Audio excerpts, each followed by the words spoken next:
ট্রেনের বগিতে হেঁটে সামনে এগোচ্ছে আমির।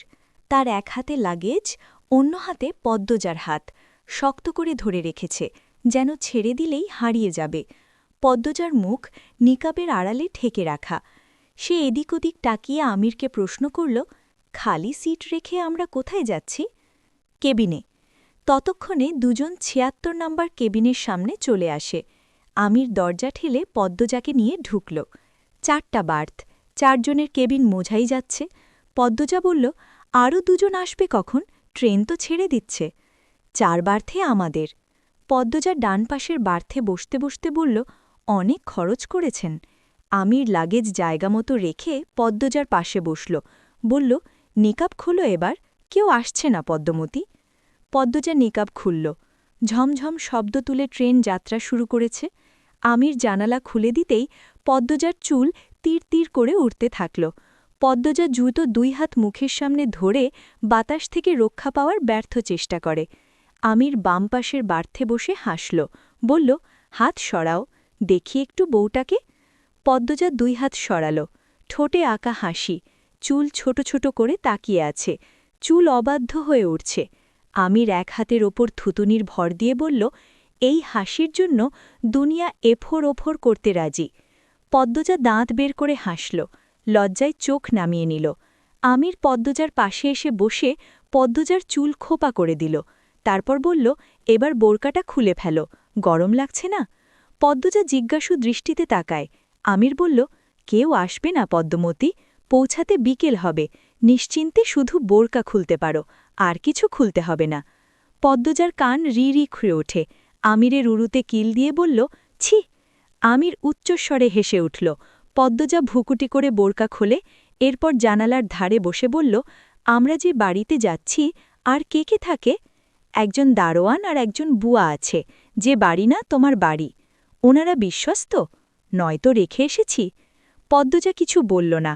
আমির পদ্মজার পাশ ঘেঁষে বসল। পদ্মজার কানের দুলে টোকা দিয়ে কোমর জড়িয়ে ধরল। পদ্মজা মেরুদণ্ড সোজা করে বসে। শীতল একটা অনুভূতি সর্বাঙ্গে ছড়িয়ে পড়ে। চোখ বুজে স্বভাববশত বলে উঠে, কেউ দেখবে?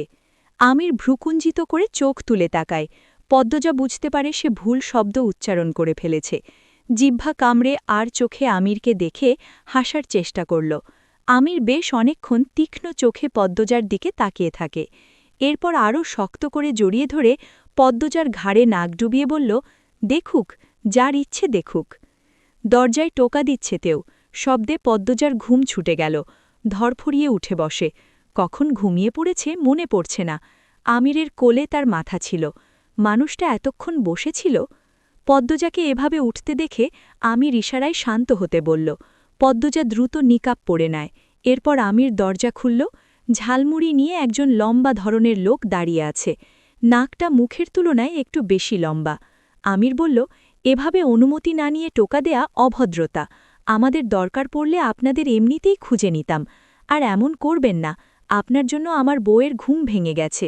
নিন, টাকা নিন, ঝালমুড়ি দেন। লোকটি বেশ আনন্দ নিয়ে ঝালমুড়ি বানিয়ে দিল। বোধহয় আর বিক্রি হয়নি। হতে পারে আমিরই প্রথম কাস্টমার। লোকটি চলে গেল। আমির কেবিনে ঢুকে দরজা বন্ধ করল। তারপর পদ্মজাকে বলল, একজন লোক ঝালমুড়ি বিক্রি করতে এসেছিল, এই নাও, খাও, এরপর আবার ঘুমাও। দুজনে একসাথে ঝালমুড়ি খেতে খেতে সুখ দুঃখের গল্প শুরু করে। আমির তার শহুরে জীবনের গতিবিধি বলছে, কখন কখন বাসায় থাকে, কিভাবে ব্যবসায় সময় দেয়। পদ্মজা মন দিয়ে শুনছে। একসময় পদ্মজা বলল, একটা কথা জানার ছিল। কি কথা? আমার মনে হচ্ছে আপনাদের বাড়িতে লুকোনো কোনো ব্যাপার আছে, শুধু মনে হচ্ছে না, একদম নিশ্চিত আমি। আমির উৎসুক হয়ে ঝুঁকে বসল, আগ্রহ ভরে জানতে চাইল, কি রকম? পদ্মজা আরও এগিয়ে আসে। আকাশে দুপুরের কড়া রোদ। ছলাৎ করে রোদের ঝিলিক জানালায় গলে কেবিনে ঢুকে আবার হারিয়ে যাচ্ছে। বাতাস ভ্যাপসা গরম, মাঝে মাঝে শীতল, ঠান্ডা। সেসব উপেক্ষা করে পদ্মজা তার ভেতরের সন্দেহগুলো বলতে শুরু করল। রুম্পা ভাবিকে বন্দী করে রাখা হয়েছে আমি নিশ্চিত। কেন বন্দী করে রাখা হয়েছে সেটা দাদু জানেন। উনি সবসময় রুম্পা ভাবির ঘরের দরজায় নজর রাখেন। আমি অনেকবার ঢুকতে চেয়েছি, পারিনি। বাড়ির পিছনের জঙ্গলে কিছু একটা আছে। সেটা ভূত জিন জাতীয় কিছু না, অন্য কিছু। এমনটা মনে হওয়ার তেমন কারণ নেই। আমার অকারণেই মনে হয়েছে জঙ্গলটা আপনা আপনি সৃষ্টি হয়নি আর ভয়ঙ্করও হয়নি, কেউ বা কারা এই জঙ্গলটিকে যত্ন করে তৈরি করেছে, ভয়ঙ্কর করে সাজিয়েছে। এছাড়া বাড়ির সবাইকে আমার সন্দেহ হয়। এ ব্যাপারে আপনি কি বলেন? আমির একটুও অবাক হল না, মুখের প্রকাশভঙ্গি পাল্টাল না। সে দীর্ঘশ্বাস ছেড়ে বলল, জানি আমি এসব। পদ্মজা আমিরের 2 হাত খামচে ধরে এক নিঃশ্বাসে বলল, আমাকে বলুন, অনুরোধ লাগে বলুন, আমি শুনতে চাই। অনেক দিন ধরে নিজের ভেতর পুষে রেখেছি। আমির অসহায় দৃষ্টিতে তাকাল, বলল, আমার ধারণা তোমার ধারণা অবধিই সীমাবদ্ধ, এর বাইরে কিছু জানি না। এই রহস্য খুঁজে বের করার ইচ্ছে হওয়া সত্ত্বেও আমি হজম করেছি, আমার ইচ্ছে মাটি চাপা দিয়েছি। আমিরের গলাটা কেমন শোনাল। পদ্মজা কণ্ঠ খাদে নামিয়ে বলল, কেন কেন দিয়েছেন? আমির হাসল, বলল, ধুর, এখন এইসব গল্প করার সময়। শোনো, এরপর কি করব? পদ্মজা কথার মাঝে আটকে দিয়ে সঙ্গে সঙ্গে বলল, কথা ঘোরাবেন না। আমি খেয়াল করেছি হাওলাদার বাড়ির প্রতি আপনি উদাসীন, কোনো ব্যাপার পাত্তা দেন না, সব সময় বাড়ির চেয়ে দূরে দূরে থাকেন, কোনো ঘটনায় নিজেকে জড়ান না। কেন নিজেকে গুটিয়ে রাখেন? আমিরের দৃষ্টি অস্থির, সে এক হাতে বার্থ খামচে ধরার চেষ্টা করে, ঘন ঘন শ্বাস নেয়। পদ্মজা খুব অবাক হয়, আমিরের এত কষ্ট কেন হচ্ছে? পদ্মজার উৎকণ্ঠা, কি হলো আপনার, কোথায় কষ্ট হচ্ছে? না, কিছু হয়নি। এই পদ্মজা। আমির চট করে পদ্মজার 2 হাত শক্ত করে ধরে, চোখ দুটিতে ভয়। পদ্মজা আমিরের চোখের দিকে তাকায়। আমির বলল, আমার তোমাকে অনেক কিছু বলার আছে, অনেকবার বলতে গিয়েও পারিনি। আজ যখন কথা উঠল, আচ্ছা পদ্মজা, আমার পরিচয় জেনে আমাকে ছেড়ে যাবে তো? আমি তোমাকে হারালে একাকিত্বে ধুকে ধুকে নিঃশেষ হয়ে যাব। আমার জীবনের একমাত্র সুখের আলো তুমি। পদ্মজার হৃৎপিণ্ড থমকে গেল, সে পরিস্থিতি বুঝে উঠতে পারছে না। আমির উত্তরের আশায় চাতক পাখির মতো তাকিয়ে আছে। পদ্মজা ধীর কণ্ঠে বলল, লুকোনো সব কথা বলুন আমাকে। আপনি আমার স্বামী, আপনাকে ছেড়ে যাওয়ার কথা কখনো ভাবি না আমি, বিশ্বাস করুন। আমির নতজানু হয়ে বলল, আমি আমার আব্বার অবৈধ সন্তান। আমার জন্মদাত্রী জন্ম দিয়েই মারা যায়, দিয়ে যায় অভিশপ্ত জীবন। পদ্মজার 2 পা কেঁপে ওঠে, মাথা ভন ভন করে ওঠে, শিরদাণ্ড বেয়ে ঠান্ডা স্রোত গড়িয়ে যায়। আমির ঢোক গিলে আবার বলল, আমার জন্মদাত্রী মারা যাওয়ার পর আব্বা আমাকে নিয়ে আসেন। আমার বর্তমান আম্মা আমাকে দেখে খুব রেগে যায়, কিছুতেই মানতে চায়নি। তখন ছেলে মেয়ে ছিল না আম্মার, তাই মাস ঘোরাতেই আমাকে মেনে নিল, ছেলের মতো আদর শুরু করল। এসব দাদুর মুখে পরে শুনেছি। আব্বা আমাকে তুলে এনে জায়গা দিলেও সন্তানের মতো ভালোবাসেননি কখনো। যখন আমার 11 বছর, আমি আর রিদওয়ান একসাথে জানতে পারি আমি আব্বার অবৈধ সন্তান। আব্বা আবার রিদওয়ানকে খুব আদর করতেন। রিদওয়ান ছোট থেকেই আমার সাথে ভেজাল করত, ঝগড়া করত। যখন এমন একটা খবর জানতে পারল, ও আরও হিংস্র হয়ে ওঠে। আমি তখন অনেক শুকনো আর রোগা ছিলাম, রিদওয়ান স্বাস্থ্যবান তেজি ছিল। আব্বার এমন ছেলেই পছন্দ। কেন পছন্দ জানি না, 19 থেকে 20 হলেই রিদওয়ান খুব মারত। আব্বার কাছে বিচার দিলে রিদওয়ান আরও 10টা বানিয়ে বলতো, তখন আব্বা আমাকে মারতেন। রিদওয়ান একবার আমাকে জঙ্গলে বেঁধে ফেলে রেখেছিল, 1.5 দিন পড়েছিলাম। রাতে ভয়ে প্যান্টে প্রস্রাব করে দিয়েছি, মুখ বাঁধা ছিল, তাই এত চিৎকার করেছি, তবুও কেউ শুনেনি। ভয়ে বুক কাঁপছিল, মনের ভয় মিশিয়ে ভয়ঙ্কর ভয়ঙ্কর ভূত দানব দেখেছি। বাঁচানোর মতো কেউ ছিল না। 1.5 দিনের সময় আমাদের বাড়িতে কাজ করতেন ফকির মিয়া নামে একজন, উনি আমাকে জঙ্গলে বাঁধা অবস্থায় পান। বাড়িতে বৈঠক বসে, রিদওয়ানকে 2টো বেতের বাড়ি দিয়ে ছেড়ে দেওয়া হয়। রিদওয়ান এক তো বলিষ্ঠবান, তার উপর আমার 2 বছরের বড়, কিছুতেই পেরে উঠতাম না। পানিতে ঠেসে ধরে রেখেছে অনেকবার, ওর মস্তিষ্ক অসুস্থ। আমার জীবন জাহান্নাম হয়ে ওঠে। আম্মাকে বললেও আম্মা বাঁচাতে পারতেন না, সব সময় নিশ্চুপ। কষ্ট থেকে বাঁচার জন্য যখন আমার 15 বছর, শীতের রাতে পালিয়ে যাই, শীতে কেঁপে কেঁপে খেতে অজ্ঞান হয়ে পড়ে যাই। এরপর দিন চোখ খুলে দেখি আমি হাওলাদার বাড়িতে, আমার সামনে রিদওয়ান, আব্বা, চাচা, আম্মা, সবাই। বুঝে যাই আমার কোনো জায়গা নাই আর, এখানেই থাকতে হবে, যতই কষ্ট হোক থাকতে হবে। আমিরের কণ্ঠে স্পষ্ট কান্না, চোখ বেয়ে 2 ফোঁটা জল গড়িয়ে পড়ে। পদ্মজা হেঁচকি তুলে কাঁদছে। আমির অস্ত্রসজল চোখ মেলে পদ্মজার দিকে তাকিয়ে হাসল, বলল, আরে পাগলি, কাঁদছ কেন? এসব তো পুরনো কথা। আমার পড়াশোনাটা আবার ভালোই চলছিল, আমি ভালো ছাত্র ছিলাম। এদিক দিয়ে বুদ্ধিমান ছিলাম, সবসময় ভালো ফলাফল ছিল, এজন্য কদর একটু হলেও পেতাম। যখন আমার ১৯ বছর, বাড়িতে অস্বাভাবিক কিছু অনুভব করি। রাত করে অদ্ভুত কিছুর শব্দ শুনি, জঙ্গলে আলো দেখতে পাই, চাচাকে প্রায় রাতে জঙ্গলে যেতে দেখি। রিদওয়ান আর চাচা মিলে কিছু একটা নিয়ে সব সময় আলাপ করত। ওদের চোখে মুখে থাকত লুকোচুরি খেলা। আমি একদিন রাতে চাচাকে অনুসরণ করি। প্রায় ১০ মিনিট হাঁটার পর চাচা দেখে ফেলে। এই ভুলের জন্য কম মার খেতে হয়নি সেদিন, তবুও বেহায়ার মতো কয়দিন পর আবার অনুসরণ করি। রিদওয়ান পিছনে ছিল দেখিনি। আব্বা সেদিন অনেক মারল, দা ছুঁড়ে মারেন। এই যে থুতুনির দাগটা, এটা সেই দায়ের আঘাত। একসময় আব্বা আমাকে নিয়ে আলোচনায় বসেন, বললেন আমাকে শহরে পাঠাবেন পড়ালেখার জন্য, কোনো ব্যবসা করতে চাইলে তারও সুযোগ করে দেবেন। আমি যেন এই বাড়ি আর বাড়ির আশপাশ নিয়ে মাথা না ঘামাই। আমি মেনে নিই, রিদওয়ানের সাথে থাকতে হবে না আর। এর চেয়ে আনন্দের কি আছে? চলে আসি ঢাকা। শুরু হয় নিজের জায়গা শক্ত করার যুদ্ধ। এখানে এসেও অনেক অপমান সহ্য করতে হয়, তবু থেমে যায়নি, যুদ্ধ করে চলেছি। আমাকে বাঁচতে হবে, মানুষের মতো বাঁচতে হবে, কারণ লাথি খেয়ে না। যখন আমার ২৩ বছর, তখন থেকে আমার কদর বেড়ে যায়, ব্যবসায় মোটামুটি সফল হয়ে যায়। ভাগ্য ভালো ছিল আমার, অতিরিক্ত পরিশ্রম আমাকে নিরাশ করেনি। তখন আব্বা আমার প্রশংসায় পঞ্চমুখ। রিদওয়ান আগের মতো হাত তোলার সাহস পায় না। সেই আমি আজ এই জায়গায়। এখন আমার যে অবস্থান, হাওলাদার বাড়ির কারোর সাহস নেই আমার চোখের দিকে তাকানোর। আমি চাইলেই শোধ নিতে পারি, কিন্তু নেব না। তারা থাকুক তাদের মতো। রিদওয়ান ছোটবেলা যা করেছে মেনে নিয়েছি, এখন তোমার দিকেও নজর দিয়েছে। ওর নজর আমার বাড়ি, গাড়ি, অফিস, গোডাউনেও আছে। আমি টের পাই। ও পারলে আমাকে খুন করে দিত, কিন্তু পারে না। আমার ক্ষমতার ধারে কাছে ওর জায়গা নেই। এখন আমার নিজের এক বিশাল রাজত্ব আছে, আমার অহংকার করার মতো অনেক কিছু আছে। হাওলাদার বাড়ির কেউ কেউ মিলে আমাকে নিয়ে কোনো পরিকল্পনা করছে, আমি নিশ্চিত। তাই হাওলাদার বাড়িতে আমি থাকতে স্বাচ্ছন্দ্য বোধ করি না। আম্মা ছাড়া ওই বাড়ির সবার ভালোবাসা মুখোশ মাত্র। আমার দরকার ছিল একজন ভালো মনের সঙ্গিনী, আমি পেয়ে গেছি। আর কিছু দরকার নেই। আমি আমার অর্ধাঙ্গিনীকে তার আসল সংসারে নিয়ে যাচ্ছি।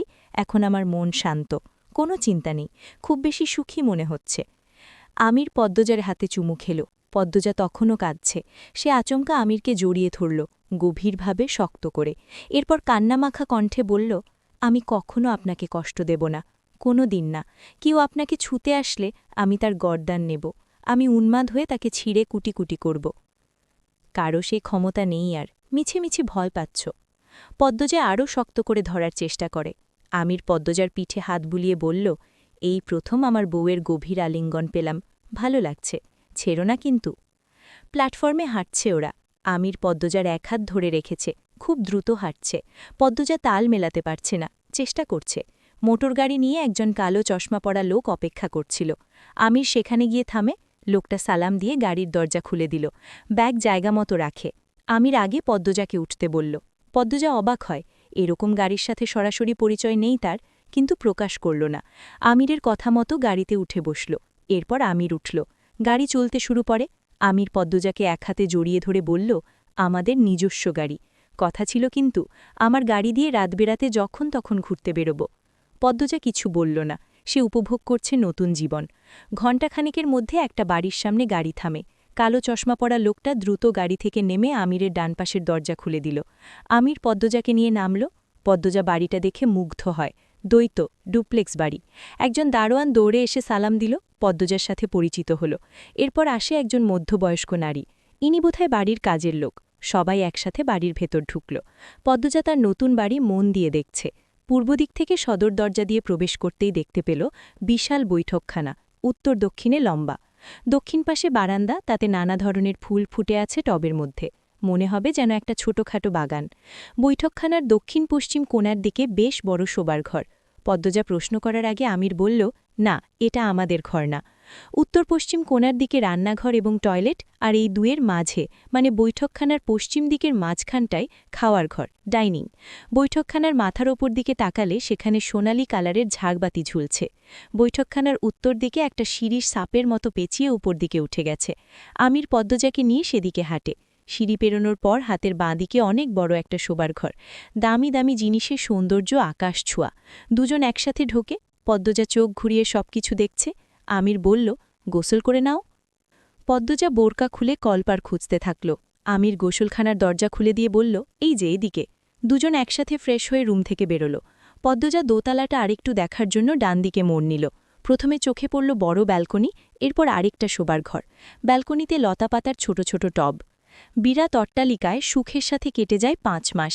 লাবণ্য দেশ ছেড়েছে ২ মাস হল, বুয়া কাজ ছেড়েছে ৩ মাস। পদ্মজা আর কাজের লোক নিতে দিল না, সে এক হাতেই নাকি সব পারবে।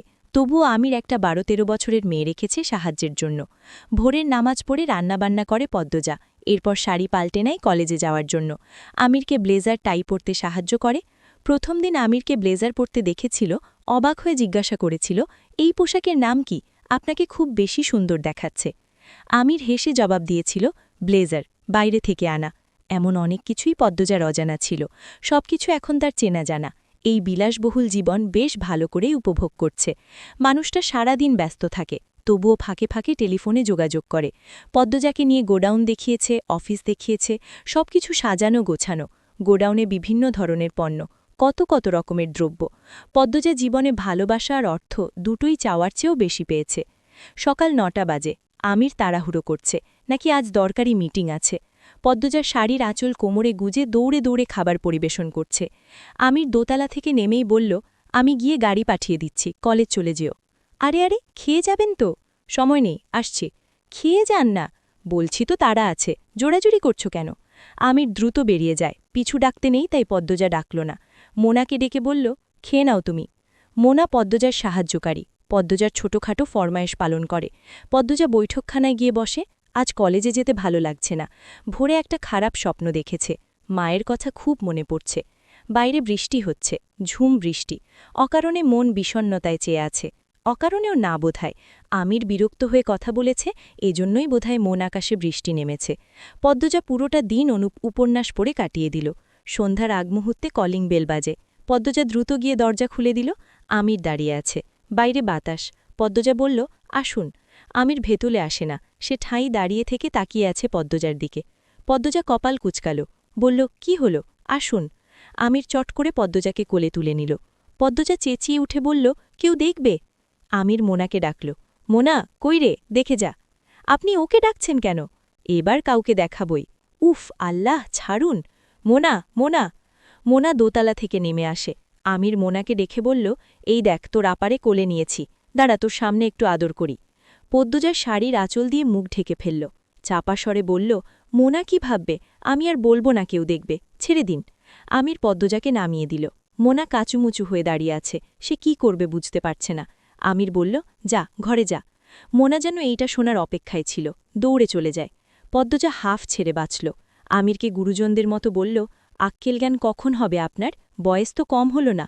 অবিকল পদ্মজার কথার ধরন অনুসরণ করে আমির বলল, আর কতদিন কেউ দেখবে কথাটা মুখে থাকবে? বিয়ের তো কম দিন হল না। আপনি আপনি কালা চাঁদ না কালা মহিষ? হ্যাঁ, আমি মোটেও কালো না। তো কি? এই যে দেখুন, দেখুন আমার হাত আর আপনার হাত। পদ্মজা হাত বাড়িয়ে দেখায়। আমির খপ করে পদ্মজার হাত ধরে চুমু খেয়ে বলল, এই হাতও আমার। পদ্মজা বলল, ঠেসে ধরা ছাড়া আর কিছু পারেন আপনি, ছাড়ুন। আমির পদ্মজার হাত ছেড়ে দিয়ে হাসতে থাকল।